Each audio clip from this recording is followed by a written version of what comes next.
ಯಾಕೋ ಈ ಸೀರೆ ತುಂಬಾ ಹೆವಿ ಅನಿಸ್ತಿದೆ. ಅದಕ್ಕೇನಂತೆ ಬಿಚ್ಚಿಡ್ಬೋದಲ್ಲ.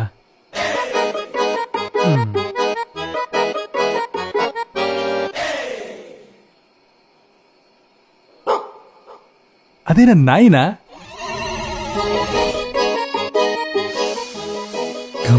ಅಂತಾಳೆ ಇದು ಕೂಡ.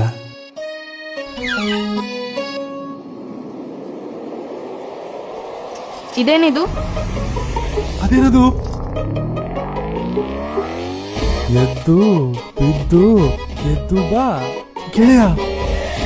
ಮೊದಲ ರಾತ್ರಿಗೆ ಶುಭ ಕೋರುವವರು ಎಂಟಾಣಿ ತಿಕ್ಲ.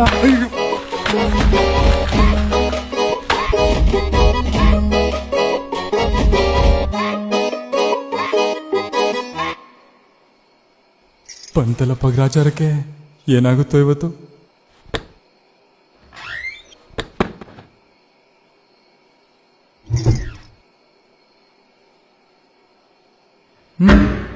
ಕೋತ್ ನನ್ ಮಕ್ಳ ಏನ್ರೋ ಮಾಡಿದೀರಾ? ಪಡ್ಡಿ ಮಕ್ಳ ಇದು ಬೇರೆ.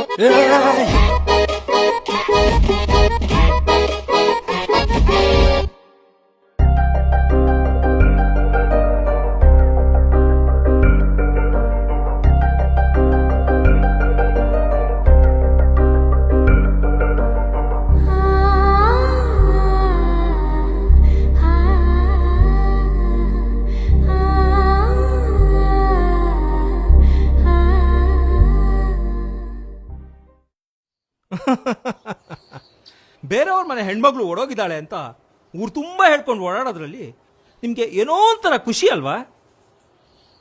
ನಿಮ್ಮ ಮಗಳು ಓಡೋಗೋಕ್ಕಿಂತ ಮುಂಚೆ ಆ ಹುಡುಗನ ಕರೆಸಿ ಮಾತಾಡಿಸಿ, ನಿಮ್ಮ ಮಗಳನ್ನ ಕೇಳಿ.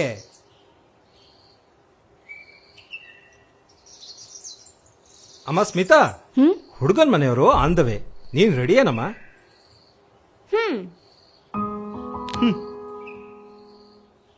ಆಮೇಲೆ ದೊಡ್ಡ ದೊಡ್ಡವ್ರ ವಿಷಯ ನಮ್ಮಲ್ಲೇ ಇರಲಿ. ಅದೇ ನಮ್ಮ ದೂರದ ಸಂಬಂಧಿ ದತ್ತಾತ್ರೇಯ ತುಮಕೂರ್ನವರು, ಅವನ ಮಗಳು ಮದ್ವೆ ದಿನನೇ ಓಡೋದ್ಲಂತೆ. ಅಲ್ಲ, ಮದ್ವೆಗಿಂತ ಸ್ವಲ್ಪ ದಿನ ಮುಂಚೆನೆ ಮನೇಲಿರೋ ದುಡ್ಡೆಲ್ಲ ತಗೊಂಡು ಓಡೋಗಕ್ಕ ಹುಡುಗಿಗೇನಾಗಿತ್ತು? ಇವಾಗ ನೋಡು, ಮದ್ವೆ ಖರ್ಚು ಮಾಡ್ರೋ ಅಪ್ಪನ ಹತ್ರನೂ ದುಡ್ಡಿಲ್ಲ, ಓಡೋಗಿರೋ ಹುಡುಗಿ ಹತ್ರನೂ ದುಡ್ಡಿಲ್ಲ. ಆಗ್ತಾ ಇರೋ ಮದ್ವೆಗೆ ಯಾರ್ಯಾರೋ ಬಂದು ಊಟ ಮಾಡ್ಕೊಂಡೋದ್ರಂತೆ. ಏನ್ ಲಾಜಿಕ್ ಹೇಳ್ದಪ್ಪ? ಇನ್ನೇನಮ್ಮ, ಅಟ್ಲೀಸ್ಟ್ ಲವ್ ಮಾಡಿರೋ ವಿಷಯ ಅಪ್ಪವಂಗಾರು ಹೇಳ್ಬೋದು ತಾನೆ. ನೀನ್ ಯಾರನ್ನು ಲವ್ ಮಾಡಿಲ್ಲ ಮಗಳೇ? ಅಪ್ಪ ಮತ್ ಯಾಕೆ ನಾನು ಯಾವ ಹುಡ್ಗನ್ ತೋರಿಸಿದ್ರು ಒಪ್ಕೊಂತ ಇಲ್ಲ ನೀನು? ಇವತ್ ಬರೋ ಹುಡ್ಗನ್ ರಿಜೆಕ್ಟ್ ಮಾಡಿ ಏನಾದ್ರೂ ಸ್ಟ್ರೈಕ್ ರೈಟ್ ಮೇಂಟೈನ್ ಮಾಡ್ಕೊಂಡು ಹಾಫ್ ಸೆಂಚುರಿ ಮಾಡ್ಬೇಕು ಅಂತಿದ್ಯಾ? ಇಲ್ಲ, ಈ ಸಲ ಡೈರೆಕ್ಟ್ ಸೆಂಚುರಿ. ಅಲ್ಲ ಮಗಳೇ, ಅಟ್ಲೀಸ್ಟ್ ನಿಂಗೆ ಯಾವ ತರ ಹುಡ್ಗ ಬೇಕು ಅಂತ ನಂಗಾದ್ರೂ ಹೇಳಮ್ಮ. ನಿಂಗೆ ಒಳ್ಳೆ ಹುಡ್ಗ ಸಿಗ್ಲಿ ಅಂತ ತಾನೆ ನಾನು ಇಷ್ಟೊಂದು ಕಷ್ಟಪಡ್ತಾ ಇರೋದು. ನೋಡು, ಇವಾಗ ಬೆಂಗಳೂರಲ್ಲಿ ಒಳ್ಳೆ ಹುಡುಗರು ಗುಬ್ಬಚ್ಚಿಗಳು ತುಂಬಾ ರೇರು. ಮುಂಚೆ ಇದ್ರು, ಇವಾಗ ಇಲ್ಲ. ನೋಡೋಣ, ಇವತ್ತು ಬರೋ ಹುಡುಗ ಗುಬ್ಬಚ್ಚಿ ಆಗಿರ್ತಾನೋ ಇಲ್ಲ ಗುಂಪಲ್ಲ ಆರೋಗೋ ಪಾರಿವಾಳ ಆಗಿರ್ತಾನೋ. ಅಲ್ಲ ಮಗಳೇ, ಯಾವಾಗ್ಲೂ ಒಂಟಿತನ ಇಷ್ಟಪಡೋ ನಿಂಗೆ ಇಷ್ಟು ಬೇಗ ಜೋಡಿ ಹುಡುಕ್ತಾ ಇದೀನಿ ಅಂತ ಯಾವ್ದೇ ಬೇಜಾರಿಲ್ಲ ತಾನೆ ಮಗಳೇ? ನಾನ್ ಮದ್ವೆಗ್ ಹೋಗ್ಬಿಟ್ರೆ ನೀನ್ ಒಂಟಿ ಆಗ್ತೀಯಲ್ಲ ಅಂತ ಬೇಜಾರು ಅಷ್ಟೇ. ಪರವಾಗಿಲ್ಲ ಮಗಳೇ, ನಿನ್ ಮದ್ವೆನಲ್ಲಿ ಯಾವ್ದಾರು ಸಿಂಗಲ್ ಆಗಿರೋ ಆಂಟಿ ನೋಡ್ಕೊಂಡ್ ತಿನ್ಬಿಡು. ಹಾ ಅಪ್ಪ